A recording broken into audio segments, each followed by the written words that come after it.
আসসালামু আলাইকুম রহমতুল্লাহি ওয়া বারাকাতুহু। সম্মানিত দর্শক, রাজনীতি একটা চলমান প্রক্রিয়া। প্রায় প্রতিদিনই রাজনীতির যে দৃশ্যপট এটির পরিবর্তন ঘটে। গতকাল যা ঘটে আজকে তা পরিবর্তন হয়ে যায়, এবং আজকে যা ঘটে বা ঘটছে আগামীকাল বা ঠিক 1 ঘন্টা পরে রাজনীতি সে বিষয়টি যে থাকবে এটা বলা যায় না। তো এই কারণে হয় কি, যারা রাজনীতির সচেতন ব্যক্তি তাদের 5টি যে ইন্দ্রিয় রয়েছে, পঞ্চ ইন্দ্রিয়, এটি সব সময় জাগ্রত রাখতে হয় এবং প্রতি মুহূর্তে স্থান কাল পাত্রভেদে সিদ্ধান্ত পরিবর্তন করতে হয়, গতিপথ পরিবর্তন করতে হয়। কারণ কি? কারণ হলো মানুষের যেগুলো চিন্তা চেতনা, যেটাকে বলা হয় ব্যবহার, বিহেভিয়ার, সেই বিহেভিয়ারগুলোর মধ্যে সবচেয়ে অভিজাত, সবচেয়ে জটিল এবং সবচেয়ে কুটিল যে ব্যবহার সেটি হলো রাজনৈতিক যে আচরণ, সেটি পলিটিক্যাল বিহেভিয়ার।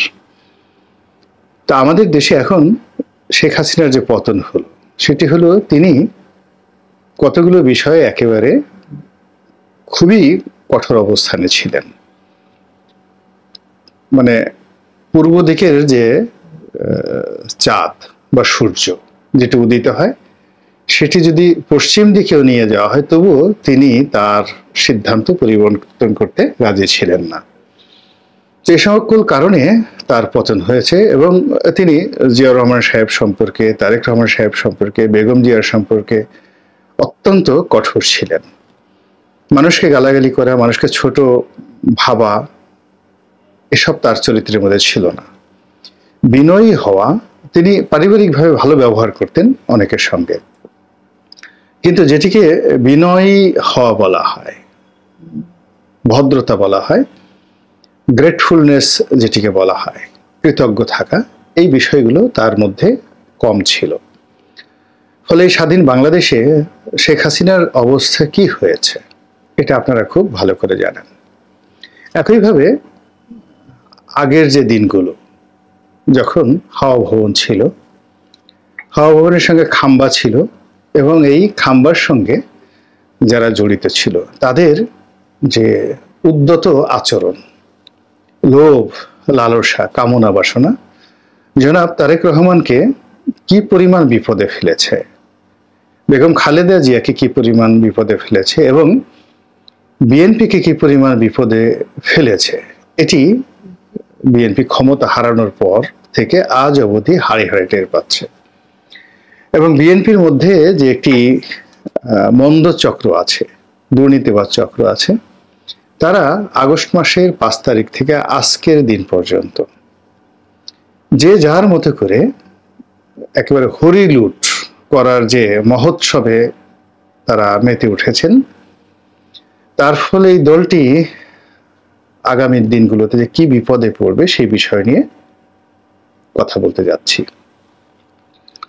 মূলত একটা বিখ্যাত কথা আছে, আনফিনিশড রেভলিউশন, অসম্পূর্ণ বিপ্লব। বাংলাদেশের একটা বুদ্ধিজীবী, তারপরে তথাকথিত এলিট, তারা দীর্ঘদিন ধরে রাজনীতিকে পছন্দ করছেন না। তাদের ধারণা রাজনীতিবিদরা কিছু বোঝেন না, এরা চরিত্র বলতে এদের কিছু নেই, ইত্যাদি নানা কারণে সমাজের একটা বিশেষ গোষ্ঠীকে, এলিট শ্রেণীকে রাজনীতির মধ্যে আনার জন্য অনেক দিন থেকে একটা বিপ্লব ঘটানোর তারা চেষ্টা করে আসছিল। নেতৃত্বে কারা?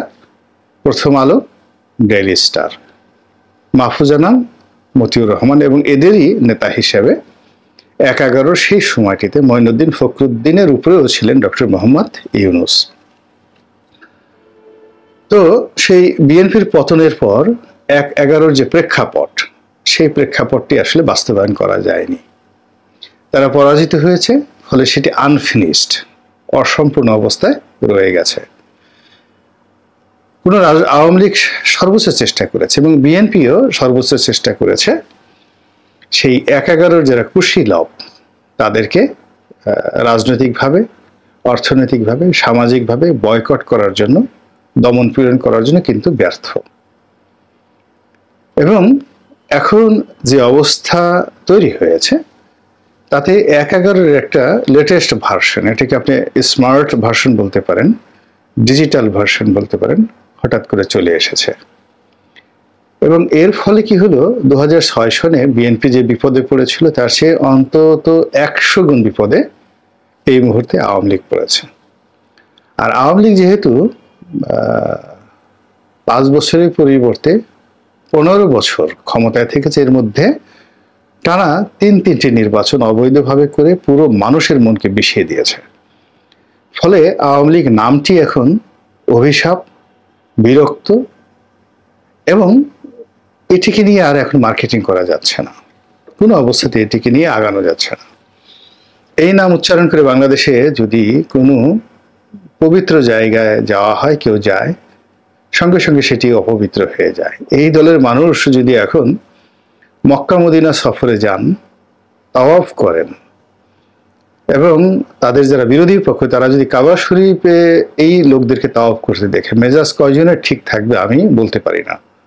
এবং আগামী ২০ বছর, কম করে হলে ২০ বছর সময় লাগবে আওয়ামী লীগকে মূলধারা রাজনীতিতে ফিরে আসার জন্য। এর আগে কোনো আবেগ, কোনো স্বপ্ন কাজ আসবে না। এখন এই ২০ বছর ক্ষমতায় কারা থাকবেন এবং এই ২০ বছর বিএনপি কি করবে?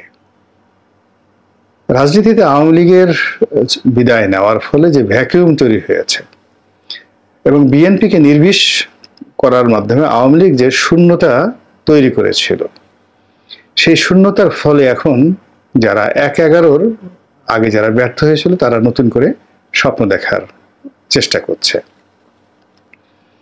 বোঝার চেষ্টা করুন যে ৫ তারিখ থেকে আজ পর্যন্ত সারা বাংলাদেশে যেভাবে বিএনপির বিরুদ্ধে দুর্নীতি, চাঁদাবাজ, দখল, হানাহানি, আওয়ামী লীগের সম্পত্তি হরণ থেকে শুরু করে অন্য যে সকল অভিযোগ আসছে, খুব অল্প ২-১ জায়গা ছাড়া বেশিরভাগ ক্ষেত্রেই এদের সঙ্গে দলের জেলা পর্যায়ের কর্মকর্তা, উপজেলা পর্যায়ের কর্মকর্তা কিংবা কেন্দ্রীয় পর্যায়ের নেতাদের ন্যূনতম সম্পর্ক নেই।